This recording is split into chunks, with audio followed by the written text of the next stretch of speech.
بسم اللہ الرحمن الرحیم، الحمدللہ رب العالمین والصلاة والسلام علی خاتم النبیین۔ ناظرین محترم، السلام علیکم ورحمۃ اللہ وبرکاتہ۔ پروگرام سیرت النبی صلی اللہ علیہ وآلہ وسلم کے ساتھ آپ کا میزبان ڈاکٹر محمود غزنوی اور ہم سب کے پسندیدہ اسکالر جناب شجاع الدین شیخ حاضر خدمت ہیں۔ پچھلا پروگرام جو آپ ملاحظہ فرما رہے تھے اس میں گفتگو ہو رہی تھی اور نماز کے حوالے سے تھی اور لوگوں کے لیے آسانیاں پیدا کرنے کے حوالے سے تھی، اور بات یہاں سے نکلی تھی کہ اللہ تعالیٰ کہتا ہے کہ نماز سے اور صبر سے جو ہے وہ کام لو اور یہ بہترین مومن کے ہتھیار ہیں۔ چنانچہ قرآن حکیم میں ارشاد ہوا، جس کا شجاع صاحب نے ریفرنس بھی دیا تھا، بسم اللہ الرحمن الرحیم وَاسْتَعِینُوا بِالصَّبْرِ وَالصَّلَاةِ، کہ نماز قائم کرو اور صبر کرو، یعنی استطاعت نماز کے ذریعے جو ہے وہ مدد مانگو اور صبر کرو۔ اس پر گفتگو ہوئی تھی، پھر یہ ہوا کہ نماز میں خشوع و خضوع کیسے پیدا کیا جاتا ہے، اس پہ بڑی تفصیلی بات ہوئی تھی۔ میں نے اپنے حوالے سے گفتگو کی تھی کہ خشوع و خضوع نہیں ہوتا، اس عمر میں بھی آ کے نہیں ہوتا بڑی کوشش کے باوجود، اور کیسے لوگ ہوتے ہوں گے جو ایسے نماز میں کھڑے ہوتے ہیں کہ دنیا و مافیہ سے بے خبر ہو جاتے ہیں اور صرف اللہ کے ہو رہتے ہیں اتنی دیر کے لیے۔ پھر یہ تھے کہ حضور صلی اللہ علیہ وسلم کے حوالے سے گفتگو کی تھی، آپ صلی اللہ علیہ وسلم نے لوگوں کے لیے بے پناہ آسانیاں پیدا کیں اور حکم بھی دیا کہ آسانیاں پیدا کیا کرو لوگوں کے لیے۔ پھر ہمارے معاشرے کے حوالے سے تھوڑی سی گفتگو ہوئی کہ ہم نے آسانیوں کو مشکلوں میں بدل دیا، تو اسی طرح کی بہت سی باتیں جو ہیں وہ زیر بحث آئی تھیں۔ تو میں شجاع صاحب کی طرف چلتا ہوں کہ وہ ہمیں پچھلے پروگرام کا ریکیپ یعنی خلاصہ مختصر سا دیں، اور پھر اس کے بعد ہم آگے چلتے ہیں تاکہ ریکال ہو جائیں سارے، یعنی یاد دہانی ہو جائے پچھلی باتوں کی۔ السلام علیکم۔ وعلیکم السلام ورحمۃ اللہ وبرکاتہ۔ الحمدللہ۔ موسم کے اثرات؟ جی، موسم کے اثرات تو میں سمجھتا ہوں کہ ادھر تو ہیں، دیکھیے میں نے ثابت بھی کر دیا۔ بالکل، نہ صرف کہ کراچی بلکہ پورے پاکستان بھر میں شدید لہر ہے سردی کی۔ اللہ تعالیٰ عافیت اور آسانی کا معاملہ رکھے۔ بہرحال ایک اعتبار سے یہ اللہ کی نعمتیں بھی ہیں کہ اللہ نے اتنے موسم اس ہمارے ملک کو عطا فرمائے ہیں۔ چاروں موسم کم و بیش ہمیں ملتے ہیں، سردی، گرمی، خزاں، بہار کے موسم، اور دنیا کے بہت سارے ممالک ان چار موسموں کو دیکھ بھی نہیں پاتے۔ ہاں، بعض جگہ تو صرف ایک ہی موسم ہوتا ہے۔ ایگزیکٹلی۔ تو ایک اس اعتبار سے اللہ کی نعمت کا اس اعتبار سے ادراک بھی ہو، لیکن بہرحال بعض علاقوں کے اندر ایسی سردی کا آ جانے سے کراچی کا معاملہ ہے کہ اگر میں پچھلے سال کی بات کروں، 2021 کا اختتام اور 2022 کا آغاز، تو بمشکل گرم کپڑوں کا استعمال ہو پایا تھا۔ ہمارے ہاں تو ایک محاورہ تھا نا کہ بھئی گرم کپڑے جو ہیں وہ ہفتہ بھر کے لیے نکالنے پڑتے ہیں۔ جی، تو 2021 کا اختتام، 2022 کا آغاز کم و بیش ایسا ہی تھا، لیکن اب 2022 کا اختتام 2023 کے آغاز پر کہا جا رہا ہے سارے ہی گرم کپڑے استعمال میں آ رہے ہیں۔ ایک اور نکتہ بھی ہے جو ہمارے علماء بیان کرتے ہیں کہ سردی کا موسم مومن کے لیے موسم بہار ہے۔ کیا مطلب؟ راتیں طویل ہیں، کچھ نوافل ادا کرنا چاہو تو اٹھ سکتے ہو، کر لو۔ دن مختصر ہیں، روزے رکھنا چاہو تو نفل روزے رکھ لو، اور ممکن ہے کسی کے قضا رہ گئے ہوں تو سردیوں میں دن چھوٹے ہوتے ہمارے ہاں تو روزہ رکھنا آسان ہو جاتا ہے۔ اس اعتبار سے نیکیوں کا موسم بہار ہے۔ ایک اور اجازت دیجیے گا، میں عرض کر دیتا ہوں اس بات کو بھی کہ سردی کے موسم میں جیسے میں نے عرض کیا کہ اکثر گرم کپڑے اور اکثر کپڑوں کا استعمال ہو جایا کرتا ہے، تو ہماری بہت ساری بہنیں کہ جو مکمل حجاب کا یا شرعی پردے کا اہتمام نہیں کر پاتی، ان کے لیے بھی ایک موقع آ جاتا ہے کہ بہرحال کپڑا تو پہننا ہے ہم نے، لیکن پورے جسم کو وہ ڈھانپ لیتی ہیں، تو کیا اچھا ہو کہ اس ترتیب سے گزرتے ہوئے اس کا اہتمام زندگی بھر ہو جائے۔ تو کسی نے بڑا خوبصورت کہا کہ مستورات بھی مستور ہو جاتی ہیں۔ مستور کہتے ہیں چھپنے والی، پوشیدہ چیز کو۔ جی، تو سردی کا ایک پہلو یہ بھی ذہن میں رہے کہ یہ نیکیوں کا موسم بہار بھی بندہ مومن کے لیے، لیکن بہرحال بعض اعتبارات سے وہ شدت کا پہلو بھی ہوتا ہے۔ اللہ تعالیٰ خیر، عافیت اور آسانی لیکن اس میں ایک اور بھی مطلب یہ جو آپ نے کہا موسم بہار ہوتا ہے اہل ایمان کے لیے، اس میں بڑی ایک آزمائش ہے جس کا لطف بھی اپنا ہے اور جس کا یقیناً اجر بھی اللہ تعالیٰ جو ہیں، اللہ تعالیٰ سے اچھا گمان رکھنا چاہیے، زیادہ دیتا ہوں۔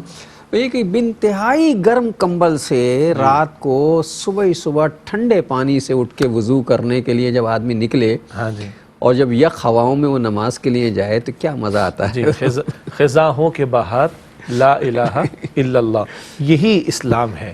ہر حال، ہر کیفیت، ہر موقع، ہر موسم میں بندہ مومن اللہ کی فرما برداری کی روش اختیار کرے۔ اب آپ نے نماز فجر کی بات کی تو ایک اور نقطہ اس میں شامل کر لیتے ہیں کہ یہ اصول ہے دین میں کہ جب کسی عمل میں مشقت بڑھ جائے، جب کسی عمل میں مشقت بڑھ جائے تو اس کا اجر بھی زیادہ ہو جایا کرتا ہے۔ مشہور بات ہے، یہاں پر بھی کئی مرتبہ ہم نے بیان کی، باقی مفتی سہیل صاحب بیان کرتے ہیں اسے قرآن سنیے سنائیے کے پروگرام میں، اور دیگر علماء کرام بھی بیان کرتے ہیں حدیث مبارک میں کہ جو اٹک کر قرآن حکیم پڑھتا ہے اس کو دوہرا ثواب ملتا ہے، ایک تلاوت کرنے کا ثواب اور جو اٹکنے کی مشقت اس کو اٹھانا پڑتی ہے اس کا ثواب، دوہرا ثواب ہو گیا۔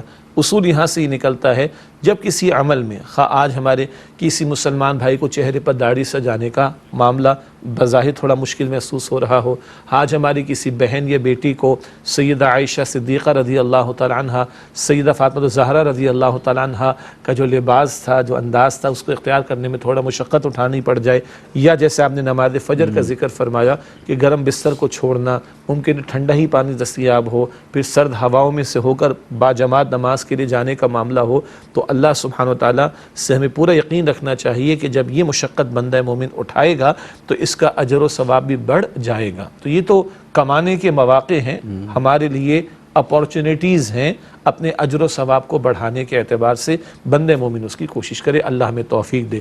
سردیوں میں فجر میں یہ معاملہ کہ راتیں گو کے طویل ہیں مگر سرد راتیں ہیں، گرم نرم بستر ہے اس کو چھوڑنا مشکل، اور گرمیوں میں آ جائیں تو راتیں چھوٹی ہو جاتی ہیں، نیند توڑنا مشکل ہو جاتا ہے۔ تو ہر حال میں مشقت تو ہے، اور پھر وہ بات آتی ہے کہ اللہ ہی سے بندہ مدد مانگے، جس پر ہم نے پچھلے پروگرام میں بھی بات کی، اور دلچسپ بات ہے مدد بھی کس ذریعے سے مانگو، استعینوا بالصبر والصلاۃ، صبر اور نماز کے ذریعے مدد حاصل کرو، اس پر بھی ہم نے کلام کیا۔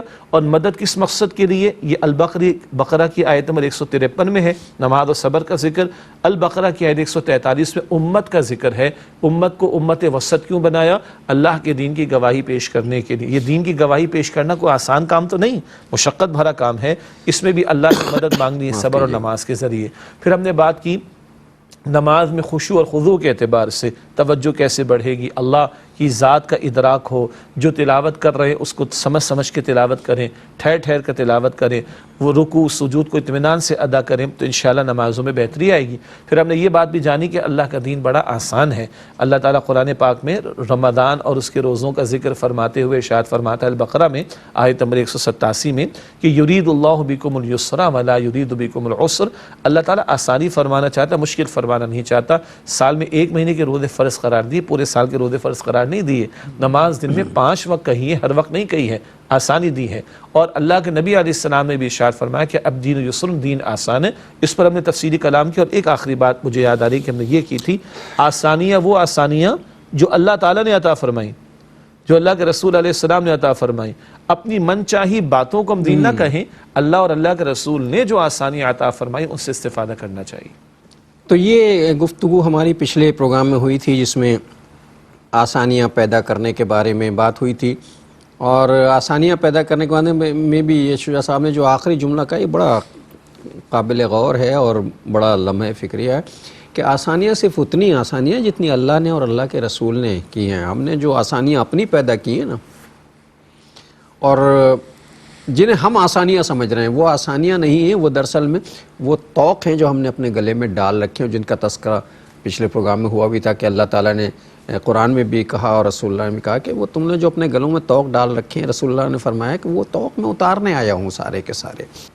ہم نے اپنے طور پہ کچھ آسانیاں پیدا کر لی ہیں، اور اپنا مفروضہ ایک، مجھے معاف کیجیے گا، دین میں مفروضہ قائم کر کے ہم نے کچھ چیزیں فرض کر لیا۔ ہر آدمی جو ہے وہ مجتہد ہو گیا مجھ جیسا، کہ جس کو ذرا 2-4 جملے اس نے پڑھے اس نے اجتہاد کرنا شروع کر دیا کہ نہیں اس کا مطلب میں تو یہ اجتہاد ہر آدمی نہیں کر سکتا۔ دین کے معاملے میں تو بہت آدمی کو محتاط رہنا چاہیے، رجوع کر لینا چاہیے، کیا حرج ہے۔ 100 چیزیں ایسی ہوتی ہیں جس کے بارے میں ہمیں نہیں آتا، بلکہ بعض علماء کرام کو بھی نہیں آتا، ایک دوسرے سے پوچھ لیتے ہیں، اس میں شرم کی کیا بات ہے؟ تو دین کے معاملے میں کچھ شرم تو نہیں ہوتی۔ یہ جو معاملہ تھا کہ آسانیاں پیدا کرو، یہ صرف دین کے معاملے میں نہیں، دنیا کے معاملے میں بھی آسانیاں پیدا کرنے کا حکم دیا گیا کہ لوگوں کے لیے آسانیاں پیدا کرو، اور رسول اللہ صلی اللہ علیہ وسلم کی سیرت طیبہ بہترین مثال ہے لوگوں کے لیے آسانیاں پیدا کرنے کے حوالے سے۔ ڈاکٹر صاحب یہ اس پر بھی ہم نے گفتگو کی تھی اور اس کو ہم جوڑیں گے انشاءاللہ حالات موجودہ کے اعتبار سے۔ البتہ آپ کی گفتگو کے دوران میں 2-3 باتیں یاد آئیں۔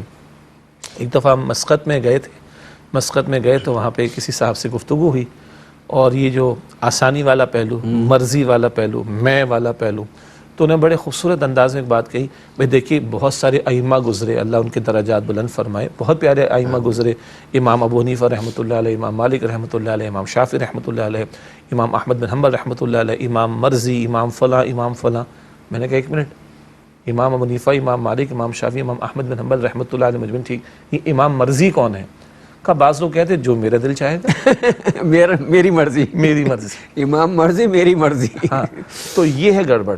دوسری بات آپ نے فرمایا کہ پوچھ لینا چاہیے، بالکل قرآن حکیم میں 2 مرتبہ ذکر آتا ہے، فَاسْأَلُوا أَهْلَ الذِّكْرِ إِن كُنتُمْ لَا تَعْلَمُونَ، اگر تمہیں معلوم نہیں تو جو جاننے والے ہیں یاد رکھ، ان سے پوچھ لو۔ اس کا خاص کانٹیکسٹ تو یہ کہ عربوں میں صدیوں سے کوئی پیغمبر نہیں آئے تھے، ابراہیم اور اسماعیل علیہم السلام کے بعد 2500 برس کے بعد نبی اکرم علیہ السلام تشریف لائے، تو ان کو وحی کیا ہوتی ہے، کتاب الہی کیا ہوتی ہے، اس کا اندازہ نہیں تھا۔ تو اللہ تعالیٰ کہتا ہے کہ فَاسْأَلُوا أَهْلَ الذِّكْرِ، یہ یہود و نصارہ جن سے تمہارے تعلقات بھی ہیں، مدینہ شریف سے لوگ ادھر آیا کرتے تھے، حج عمرے کے موقع پر بات چیت ہوتی تھی، تو ان سے معلوم کر لو جو یاد رکھتے ہیں، جن کو معلوم ہے۔ تو اس سے اصول ہی نکلا، اگر مجھے آپ کو ہمیں معلوم نہیں ہے، جیسا آپ کے علم میں ہے، میں بالکل برملا اس کا اظہار کرتا ہوں کہ بھائی فقہی مسائل، ہمارا یہ پروگرام اس کا متحمل نہیں ہے، میں فقہی مسائل کا علم رکھنے والا اس معنی میں کہ جو مفتیان کرام ہوتے نہیں، تو یہاں آپ کوئی فقہی سوال نہیں کریں گے یا کوئی فقہی ڈسکشن ہم لے کر نہیں لائیں گے، بلکہ وہ علماء جو اس میدان کے لوگ ہیں ان کی طرف رجوع کر دیں گے۔ ہمارے پاس بہت سے میسیجز، سوالات آتے ہیں، ان میں سے جو عمومی نوعیت کے ہوتے ہیں وہ ہم بیان کر دیتے ہیں، لیکن کوئی ذرا فقہی نوعیت کا گہرا مسئلہ ہو ہم ریفر کر دیتے تو ہم ریفر کر دیتے ہیں۔ تو نمبر 2 اس تسلسل میں کہ جو جانتے ان سے معلوم کر لینا چاہیے۔ اور تیسرے آپ نے بڑی پیاری بات بیان فرمائی، کوئی حیا نہیں ہونی چاہیے، بڑی عجیب حدیث مبارک ہے، بڑی عجیب اور دلچسپ ہے، لا حیا فی الدین، دین میں کوئی حیا نہیں۔ کیا مطلب؟ دین کا معاملہ بیان کرنے میں، دین کا مسئلہ بیان کرنے یا سیکھنے میں، پوچھنے میں کوئی بندے کو جھجک نہیں ہونی چاہیے کہ میں 25 سال کا ہو گیا، میں 50 سال کا ہو گیا، اب یہ مفتی صاحب کیا بولیں گے۔ نہیں بھائی، اگر آج تمہیں فہم مل جائے تو آج حاصل کرو تاکہ عمل درست ہو جائے، اصلاح ہو جائے۔ تو دین کا معاملہ بیان کرنا یا دین کا سوال پیش کرنا، دین کا مسئلہ سیکھنا، اس بارے میں کوئی جھجک بندے کو نہیں ہونی چاہیے، یہ اس حدیث مبارک کا حاصل بھی ہے۔ ناظرین ایک وقفہ لے لیں پھر آگے بات کریں۔ السلام علیکم ورحمۃ اللہ وبرکاتہ، ویلکم بیک ناظرین۔ وقفے کے بعد پروگرام سیرت النبی صلی اللہ علیہ وآلہ وسلم میں آپ کا خیر مقدم ہے۔ یہ شجاع صاحب جو فرما رہے تھے کہ سیکھنے کے معاملے میں شرم مت کرو، تو مجھے ایک واقعہ یاد آ رہا تھا۔ یہ ایک بڑے تعلیمی ادارے میں، مذہبی تعلیم کا بڑا ادارہ تھا، میں وہاں کسی پروگرام میں بلایا گیا، میں گیا تو وہاں میرا تعارف جو ہے وہ ایک بہت جید عالم اور مفتی صاحب سے کرایا گیا، اور یہ کہا گیا، ایک نجی سی محفل ہو رہی تھی کہ چائے پہ بیٹھے تھے تو، کہ یہ ہمارے مفتی ہیں، علم کا سمندر ہے، یعنی ان جیسا کوئی ہمارے پاس عالم نہیں ہے، لیکن یہ بیچارے گونگے ہیں، تو کیا ممکن ہے کہ آپ انہیں بولنا سکھا دیں؟ تو ڈبیٹ کے حوالے سے میرا چھوٹا سا ایک تعارف تھا، تو میں تو پانی ہو گیا، اتنی جید عالم، اتنا پڑھا لکھا آدمی، میں کیا اسے سکھاؤں گا؟ تو میں نے اظہار شرمندگی کی، کیا صاحب یہ آپ کمال کرتے ہیں، یہ تو آپ مجھے شرمندہ کر دیا بالکل، میں کیسے سکھا دے؟ یہ تو اس پر مفتی صاحب نے کہا کہ کیوں بھائی آپ کیوں نہیں سکھاتے؟ اللہ نے آپ کو ایک نعمت دی تو آپ مجھے نہیں سکھا سکتے، یہ کیا بات ہوئی؟ تو میں بالکل دنگ رہ گیا کہ اتنے بڑے ورنہ تو ہوتا ہے نا، تو گردن سیدھی ہو جاتی ہے جب علم آتا ہے تو اللہ محفوظ رکھے۔ تو ہم جیسے چھوٹے لوگوں سے بھی یہ اصل میں علم کا ایک دوسرا پہلو ہے نا، پایا جو پھل تو شاخ ثمردار جھک گئی، کہتی ہوئی کہ شکر ہے پروردگار کا۔ تو جس کے پاس جتنا علم ہوتا ہے وہ اتنا ہی انکسار کی کیفیت میں آ جاتا ہے۔ ہمارے ہاں یہ ہوتا ہے 4 کتابیں پڑھتے ہیں تو ہم عالم دین ہو کے فخر کر رہے ہوتے ہیں۔ اللہ محفوظ رکھے۔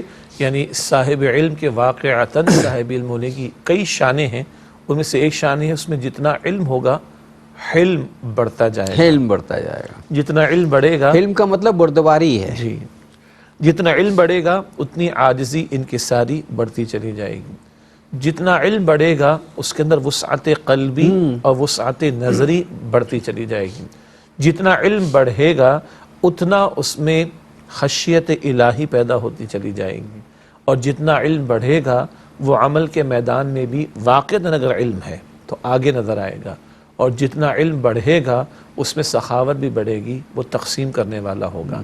اگر یہ صفات حاصل نہیں ہو رہی اور نرا علم جمع ہو رہا ہے تو پھر وہ علم نافع نہیں ہو سکتا۔ اللہ کے نبی علیہ السلام نے دعا سکھائی، اللہم انی اسألک علما نافعا، اے اللہ میں تجھ سے علم نافع کا سوال کرتا ہوں۔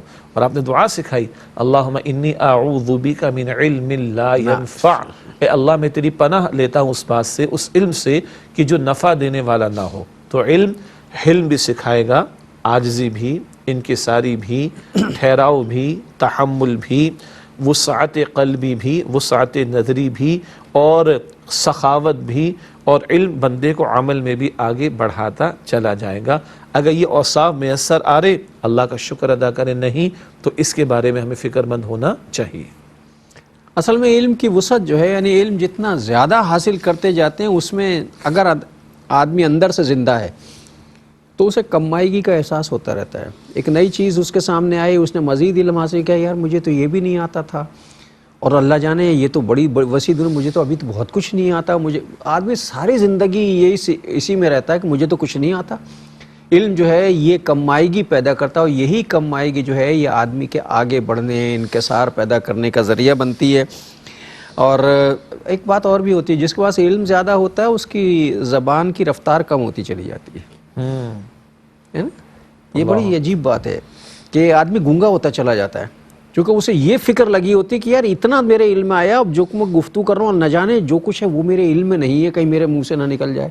محتاط ہو جاتا ہے، بہت زیادہ محتاط ہو جاتا ہے، گفتگو کرنے میں محتاط ہو جاتا ہے، گفتگو کرنے میں محتاط ہے۔ اور اس میں ہمارے ناظرین کی توجہ کے لیے یہ لفظ گونگا آپ نے تھوڑی دیر پہلے بھی استعمال فرمایا تھا، اس میں مقصد کیا تھا؟ اتنے بڑے صاحب علم مگر کلام بہت ہی قلیل کلام ہے، یعنی علم جو ہے وہ زبان روک لیتا ہے کہ پتہ نہیں کیا نکل جائے زبان سے۔ اور ہماری اپنی کیفیت یہ ہے، جس میں میں بھی شامل ہوں، اور میں تو کچھ زیادہ ہی شامل ہوں اس میں، کہ میڈیا پہ ادھر گفتگو کرنی ہوتی ہے، اللہ اپنی امان میں رکھے اور کوتاہیوں کو معاف فرمائے۔ ہماری کیفیت یہ ہے کہ ہم غیر ضروری گفتگو کرتے تھے، مطلب دیکھیں کتنے سوالات ہم ایک دوسرے کے، ہاں شجاع صاحب آپ کیا کرتے ہیں، اچھا آپ کی تنخواہ کتنی ہے، اچھا بچے کتنے آپ، بھائی یہ سوالوں سے مجھے کیا لینا ہے، یہ فضول گفتگو ہے نا ساری کی ساری۔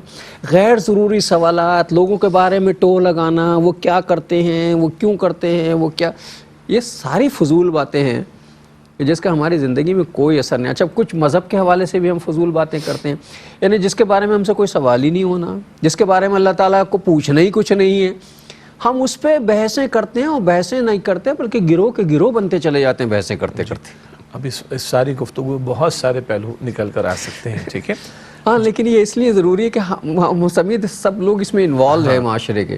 بالکل بجا ہے۔ جہاں تک آپ نے تنخواہ کا ذکر فرمایا بالکل بجا ہے، ویسے کو معلوم کرنا چاہے تو ہم بتا بھی دیں گے، ہاں بتائیں، لیکن اس کا فائدہ آپ کو کیا ہوگا یہ بتائیے۔ شجاع صاحب اس کا حصہ تو دیں گے نہیں، فائدہ کوئی نہیں ہے، بیکار کا سوال ہے۔ ضمناً ایک بات ہے، معاف کیجیے گا، جہاں تک کسی کا ایک فرسٹ ٹائم تعارف ہوتا ہے نا، پہلی ملاقات ہوتی ہے اور موقع ہوتا ہے کہ طویل گفتگو ہو سکے، مثلا فلائٹ میں ہے اور آپ کے پاس 1.5 گھنٹہ ہے، بعض اوقات ہو جاتا ہے، ہمارے بہت سارے احباب ملتے ہیں ہمیں اور پھر کہتے ہیں آج تو آپ کو کہ جانا بھی دی 1.5 گھنٹے کی فلائٹ میں، تو آپ نے ہمارے ساتھ ہی بیٹھنا ہے، گپ شپ ہوتی ہے، سب کچھ ہوتا ہے۔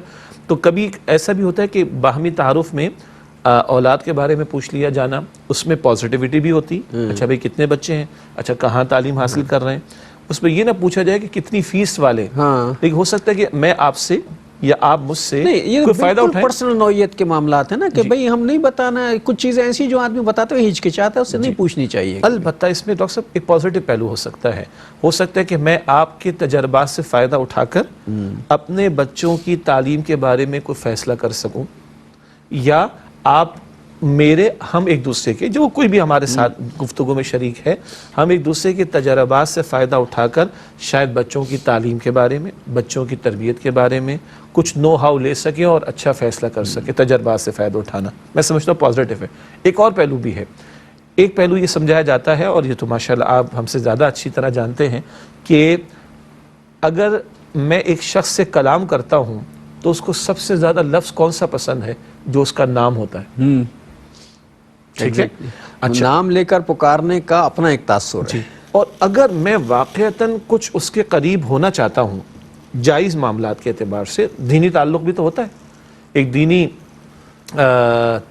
رفاقت بھی ہوا کرتی ہے، تو اگر مجھے کسی شخص کے بچوں کے حوالے سے معلومات ہوتی ہیں اور میں پوچھتا ہوں بھائی تمہارے فلاں بیٹے شاکر کا کیا حال چال ہے، اچھا تمہاری بیٹی مریم کی کون سی کلاس میں پہنچ گئی ہے، آپ یقین کریں کہ میں اگر یہ کہتا ہوں یا کوئی مجھے کہتا ہے تو ہم ایک دوسرے کا دل جیت لیتے ہیں.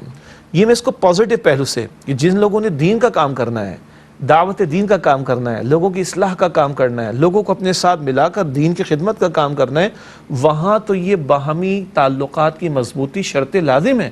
اور اس میں اگر میں آپ کا نام لیتا ہوں تو آپ کا دل جیت لیتا ہوں. آپ کے بچوں کو اگر میں یاد رکھتا ہوں، اچھا آپ کی بیٹی میرا خیال ہے 8th میں پہنچ گئی ہوگی، آپ کہتے ہیں وہ 9th میں، اچھا تو میں مس کر گیا، 1 سال اور آگے چلی گئی ہے، اچھا آپ کے بیٹے کا گریجویشن تو پورا ہو گیا ہوگا. اس سے بہت پرسنل ٹچ آ جاتا ہے بہت. اور یہ بڑی حیرت کی بات ہے، ظاہر ہے میرا سبجیکٹ یہ تھا کہ جو پرسنل ٹچ ہوتا ہے گفتگو کرنے میں، جس میں ہم کہتے ہیں پرسنلائز ہونا کسی کے بارے میں، اس میں کچھ پہلو جو ہیں وہ بڑے توجہ کے حصول کے لیے بہت ضروری ہے. میں اگر آپ کا نام لے کے آپ کو پکارتا ہوں تو اگر ویسے کہ یہ جناب ذرا بات سنیے گا، اس میں وہ تاثر میں کہوں مسٹر فلاں، تو وہ لوگ پلٹتے ہیں اور دیکھتے ہیں اور اس میں تاثر زیادہ ہوتا ہے. وہ کہتے ہیں اچھا میں اتنا اہم تھا، جی مجھے یاد رکھا. تو اب باتیں تو دو ہوئیں، ایک میں پوچھ رہا ہوں آپ کی تنخواہ کتنی ہے، ایک میں پوچھ رہا ہوں آپ کے بچے کس اسکول میں پڑھ رہے ہیں، کیا فیس ہے وہاں پر، اچھا اس کی اینول فیس کیا ہے، بھائی اس سے کیا لینا دینا. اور ایک میں اچھا آپ اپنے بچوں کو کس ڈسپلن میں پڑھوا رہے ہیں، آپ اپنے بچوں کی تربیت کس طرح کر رہے ہیں، آپ کو اس حوالے سے کیا تجربہ ہوا، ذرا مجھے شیئر کروا دیجئے تاکہ میں اس تجربے سے یہ دوسرا پہلو ہے. یہ ایسا ہر چیز کے پازیٹیو اور نیگیٹو پہلو ہوتے ہیں. بالکل.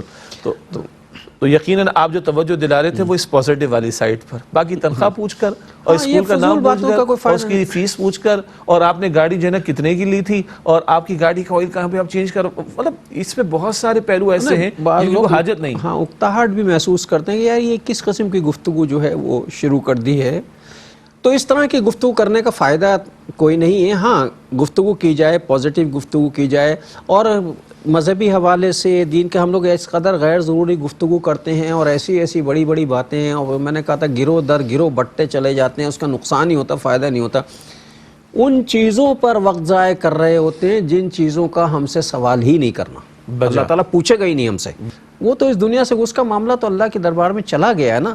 میرا معاملہ بھی ہونا باقی ہے، تو مجھے اپنی اصلاح کرنی چاہیے، لوگوں کے پیچھے نہیں لگنا چاہیے وہ کیا تھے.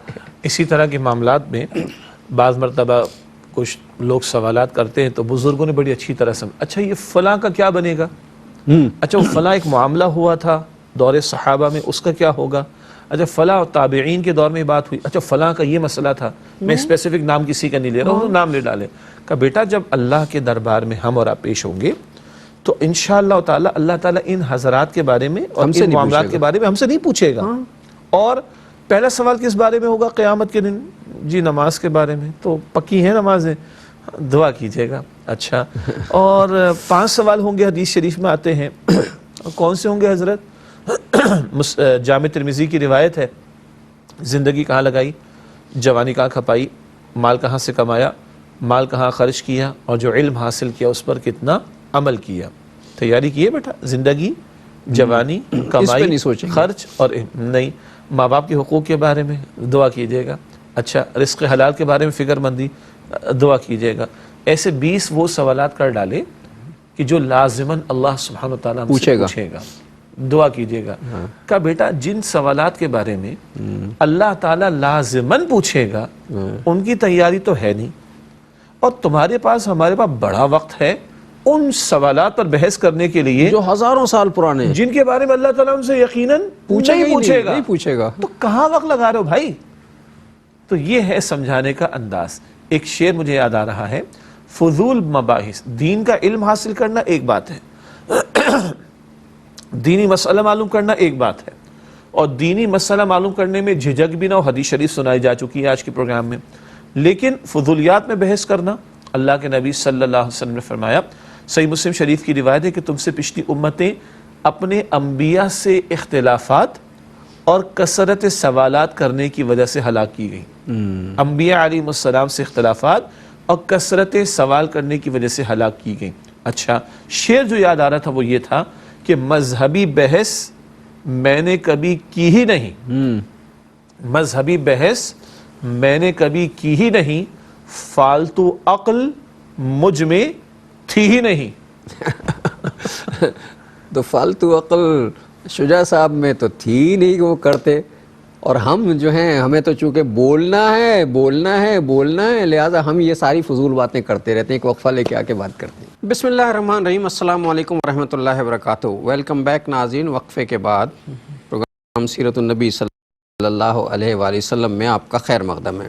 یوں ہی ایک بات نکلی تھی اور بات سے بات نکلتی ہے تو آگے بڑھتی چلی جاتی ہے، تو یہ بات بھی آگے یہاں تک آ گئی کہ صاحب، اور یہ کوئی فضول بحث نہیں ہے، ایک کام کی بحث ہے کہ بھائی جو کچھ ماضی میں ہو چکا، جن لوگوں کے ساتھ ہو چکا، ہمیں ان کی فکر کیوں لگی ہوئی ہے؟ یا جو صاحب اس دنیا سے رخصت ہو گئے، ان کا معاملہ تو چلا گیا نا، معاملہ عدالت میں پیش ہو چکے، وہ ان کی ہمیں کیا فکر لگی، ان کے بارے میں ہمیں کچھ نہیں. تو یہ جو فضول سوالات ہم کرتے رہتے ہیں ایک دوسرے سے، اس میں اچھا شجاع صاحب نے جو ایک وہ بیان کیا کہ پچھلی امتیں اس وجہ سے ہلاک ہوئیں کہ وہ بہت زیادہ سوال کرتی رہتی ہیں. سوال کرنا نصف علم ہے، لیکن ضرورت سے زیادہ سوال. آپ کسی اچھے عالم سے، کسی اچھے استاد سے بھی اگر کج بحثی کرنا شروع کر دیں سوالات کے معاملے میں، اچھا تو پھر یوں کیوں ہوگا، اچھا تو تھوڑی دیر کے بعد وہ بھی چڑھ جائے گا. ہاں، اگر آپ ایسے سوالات پوچھیں جس کا تعلق آپ کے علم میں اضافے سے ہے تو وہ خوش ہو کے آپ کو جواب دے گا.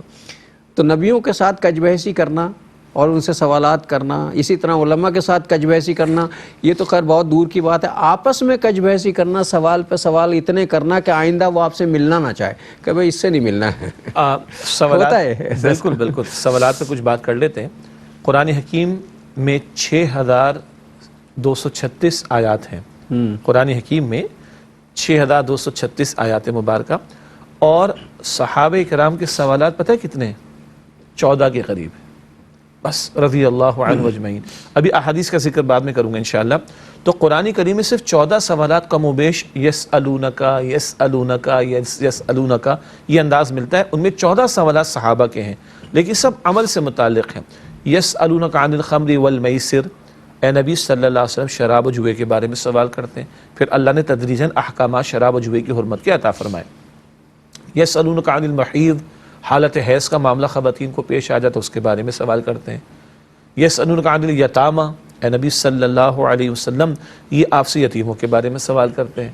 یسألونکا عن الاہلہ، یہ نیا چاند نکل آتا ہے اس بارے میں سوال کرتے ہیں، احکامات شریعت کے اس بارے میں. یسألونکا عن القتال، قتال فی سبیل اللہ کے بارے میں سوال کرتے ہیں. یسألونکا ماذا ینفقون، انفاق کرنے کے بارے میں سوال کرتے ہیں. یہ سارے سوالات کیا ہیں؟ عمل کے میدان کے، انفرادی محنت کے بھی، اعمال کے بھی، اجتماعی معاملات کے بھی. صرف 14 سوالات صحابہ کرام کے ملیں گے. اور عمل کے میدان میں کتنے آگے ہیں؟ لن تنالوا البر حتى تنفقوا مما تحبون، چوتھے پارے کی پہلی آیت، سورہ آل عمران آیت نمبر 92. تمہاری نیکی کامل نہیں ہو سکتی جب تک کہ تم محبوب ترین شے کو پیش نہ کر دو. ادھر آیت آئی، صحابی رضی اللہ تعالیٰ عنہ چلتے دوڑتے ہوئے آ رہے ہیں، اے اللہ کے رسول یہ میرا قیمتی باغ ہے اللہ کی راہ میں.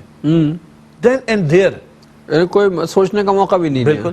سورہ حدید میں آتا ہے، سورہ حدید 27 سے پارے میں، من ذا الذی یقرض اللہ قرضا حسنا، کون ہے جو اللہ کو قرض حسن دے، بہترین اللہ کی راہ میں مال خرچ کرے. ابو دحدہ رضی اللہ تعالیٰ عنہ، ان کو اپنا ایک باغ بڑا پسند، اس باغ کو ہم کہیں گے ریزیڈینشیل گارڈن، ہاں اس میں رہتے بھی تھے، رہائش بھی تھی ان کی. گئے اور بیگم کو اندر سے پکارا، دحدہ کی ماں باہر آ جاؤ. کیا ہو گیا؟ یہ ہمارا نہیں ہے، یہ دے دی اللہ کو. دین اینڈ دیئر اللہ کی راہ اور میں. وہ بھی باہر آ گئے، انہوں نے یہ نہیں کہا کہ اتنا بڑا گھر دے دیا. ہاں، گھر بھی باغ بھی، نہ اچھا تم نے بڑا اچھا سودا کر لیا، سبحان اللہ. یہ تھے صحابہ، گنتی کے 14 سوالات قرآن کریم میں، اور دین اینڈ دیئر عمل. البتہ مصر کے ایک صاحب علم نے 2 کتابیں لکھی، اس کا ترجمہ اردو میں دستیاب ہے، بڑی پیاری ہے، شاید پہلے بھی کبھی ذکر آیا ہو لیکن آج موقع ہے کہ اس کا ذکر ہو. ایک کتاب رسول اللہ صلی اللہ علیہ وآلہ وسلم کے سوالات اور صحابہ کرام کے جوابات رضی اللہ عنہ اجمعین. اب دوسری کتاب کیا ہوگی؟ ہاں، صحابہ کے سوالات اور حضور کے صحابہ جوابات۔ کرام رضی اللہ تعالیٰ عنہ اجمعین کے سوالات اور رسول اللہ علیہ السلام کے جوابات۔ اچھا، دو مثالیں میں دے دیتا ہوں، ہمارے ناظرین کو معلوم ہے۔ صحابہ پوچھتے ہیں رضی اللہ تعالیٰ عنہم، یا رسول اللہ یہ قربانیاں کیا ہیں؟ فرمایا تمہارے والد ابراہیم کی سنت۔ یا رسول اللہ ہمیں کیا ملے گا؟ ہر بال کے عوض نیکی ملے گی۔ اچھا، صوف بھی تو ہوتا ہے، یعنی یہ جو رواں ہوتا ہے، تو روئے کی ہر بال کے عوض ایک نیکی اللہ تعالیٰ عطا فرمائے گا۔ اب صحابہ کے سوالات اور حضور کے جوابات، سب نے قربانی کے موقع پر یہ حدیث سنی ہوتی ہے اور سنی ہوگی اور سنتے رہتے ہیں۔ اچھا، حضور کے سوالات، اتدرون من المفلس؟ تمہیں معلوم ہے مفلس کسے کہتے ہیں؟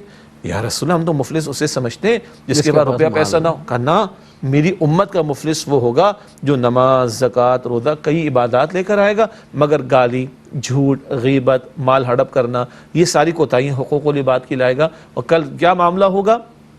نیکیاں بانٹ دی جائیں گی حقداروں میں، پھر بھی کچھ لوگوں کی حق کی زیادتی کا معاملہ ازالہ باقی ہوگا، ان کے گناہ اس کے کھاتے میں ڈال کر اس کو جہنم کے حوالے کیا جائے گا۔ اللہ محفوظ رکھے ہم سب کو۔ سوال کیا تھا؟ تمہیں معلوم ہے کہ مفلس کسے کہتے ہیں؟ تو احادیث مبارکہ میں یہ آپ کو سوال و جواب کا انداز ملے گا۔ پھر ایک اور بات بھی ہے، بات سے بات نکلتی ہے کہ سوال و جواب کا انداز پہلے بھی پڑھ چکے ہیں، رسول اللہ علیہ السلام کا بڑا پیارا انداز تھا تعلیم کا اور تدریس کا اور تربیت کا۔ اس سے بات یاد رہتی، سوال کر لینے سے بندہ متوجہ بھی ہو جاتا، پھر بات سکھایا جائے تو اس کا پائیدار اثر ہوا کرتا ہے۔ تو سوالات کیجئے، کوئی منع نہیں ہے۔ آپ نے کہا نصف علم ہے، بالکل صحیح بات ہے، مگر سوال ہمارے عقیدے، ایمان، ہمارے عمل اور نجات سے متعلق ہونے چاہیے۔ یہ تین اگر کرائیٹیریا سامنے رہیں، ہمارا عقیدہ اور ایمان، ہمارا عمل اور ہماری نجات، اس سے متعلق سوالات ضرور کیجئے، کرنا چاہیے، اور سوال کرنے میں کوئی جھجک اور حیا نہیں ہونی چاہیے۔ مگر فضولیات کے بارے میں سوالات اور جو کثرت سوالات اور بے جا قسم کے سوالات، یہ زیب نہیں دیتا بندہ مومن کو۔ کیوں؟ حدیث شریف میں آتا ہے کہ من حسن اسلام المرء ترکہ ما لا یعنی۔ جامع ترمذی شریف میں روایت ہے کہ بندے کے اچھے اسلام کی علامت کیا ہے؟ عمدہ اسلام کی علامت کیا ہے؟ وہ لا یعنی، بیکار، بے فائدہ، فضول باتوں کو ترک کر دے۔ تو اچھا اسلام کیا ہے؟ بندہ فضول باتوں کو، بیکار باتوں کو، لا یعنی باتوں کو، بے مقصد باتوں کو ترک کر دے، جن میں بے جا سوالات بھی شامل ہوں گے۔ کبھی محسوس کیا آپ نے کہ کچھ لوگوں کے محفل میں آدمی بیٹھ کے خوش ہوتا ہے اور کچھ لوگوں سے ملنا بھی چاہتا ہے، بہانے ڈھونڈتا ہے ملنے کے، اور کچھ لوگ ایسے ہوتے ہیں جن کی محفل میں آدمی پہلی اور آخری مرتبہ بیٹھا ہوتا ہے، ملتا ہے آدمی لیکن پھر دوبارہ نہیں ملنا چاہتا، یا ایک دو نشستوں کے بعد وہ اوائڈ کرنے لگتا ہے، بہانے کرنے لگتا ہے، فون آئے تو اپنے آپ کو مصروف ظاہر کرتا ہے، وہ بلائیں تو اپنی کسی مصروفیت کا بہانہ کرتا ہے۔ کیوں ہوتا ہے ایسا؟ اسی لیے ہوتا ہے کہ جس محفل میں وہ خوش ہوتا ہے بیٹھ کر، وہ ہوتے ہیں جو ریلیونٹ سوالات کرتے ہیں، گفتگو کرتے ہیں اور آدمی کو زج نہیں کرتے، چڑھاتے نہیں۔ اور یہ وہ لوگ ہوتے ہیں جن سے آدمی بھاگ رہا ہوتا ہے اور مصروفیت کے بہانے کر، یہ وہ لوگ ہوتے ہیں جو اتنے غیر ضروری سوالات کرتے ہیں اور ایسی غیر ضروری گفتگو کرتے ہیں جس سے اسے کہتے ہیں بے موقع گفتگو کرتے ہیں کہ جس سے لوگ اکتانے لگتے ہیں، اور کہتے ہیں نا کہ صاحب ذرا آ رہے ہیں، ذرا فاصلہ رکھیے گا، اس نے کہا اب یہ شروع ہو جائیں گے، سوشل ڈسٹینس رکھیے گا، سوشل ڈسٹینس رکھیے گا، اب یہ شروع ہو جائیں گے۔ تو کچھ لوگ ہوتے ہیں جو بالکل شروع ہو جاتے ہیں اور ایسے شروع ہوتے ہیں کہ وہ روکے نہیں روکتے۔ گفتگو اعتدال کے ساتھ، اور یہ رسول اللہ کی سیرت سے، آپ صلی اللہ علیہ وسلم جو گفتگو فرماتے تھے، ام المومنین حضرت عائشہ صدیقہ رضی اللہ تعالیٰ عنہ فرماتی ہیں کہ آپ صلی اللہ علیہ وسلم جو گفتگو فرماتے ٹھہر ٹھہر کر فرماتے تھے، اور مختصر گفتگو، اور ایسی کہ اگر آپ چاہیں تو الفاظ گنے جا سکتے تھے، ایسی گفتگو فرماتے تھے۔ اور ایک طرف تو الفاظ گنے جا سکتے تھے، اللہ ہمیں بھی عمل کی توفیق دے، آمین۔ اور اللہ کے نبی صلی اللہ علیہ وسلم اہم باتوں کو کم از کم 3 مرتبہ دہراتے بھی تھے تاکہ ذہن نشی ہو جائے بات۔ اور اللہ کے نبی علیہ السلام کی، یہ تو ہم جیسے مقررین و خطباء کو تو اگر مائک مل جائے اور ٹائم مل جائے تو چھوڑنے کو تیار نہیں ہوتے۔ اللہ کے نبی علیہ السلام کے اکثر ارشادات 2 جملے، 4 جملے، 6 جملے، بس کم ہیں مگر کم ہیں حضور کے طویل خطبات، کم ہیں۔ اکثر و بیشتر حضور کے جامع کلمات ہوا کرتے تھے۔ آپ نے فرمایا مجھے جامع کلمات عطا کیے گئے، چند جملوں۔ اب ہماری مجبوری کیا ہے؟ حضور کے کلمات اتنے جامع ہیں صلی اللہ علیہ ان کی وسلم، تشریح کرنے ان میں کی ایک تشریح تقریر کرنا چاہیے پڑے پوری، گی۔ ایک تقریر پوری چاہیے، وہ بھی کبھی کافی نہیں ہوتی، سوال ہی پیدا نہیں ہوتا۔ صحیح تو بات مگر حضور کا معاملہ کیا ہے؟ آپ کو جامع کلمات عطا کیے۔ معاف کیجیے، آپ نے فرمایا کہ انا افصح العرب، میں عرب کا فصیح ترین انسان ہوں، اور تو حضور کے کلام کی کیا بات ہوگی صلی اللہ علیہ وسلم، مگر وہ الفاظ گنے جا سکتے تھے اور اہم باتوں کو اللہ کے رسول علیہ السلام دہرایا بھی کرتے۔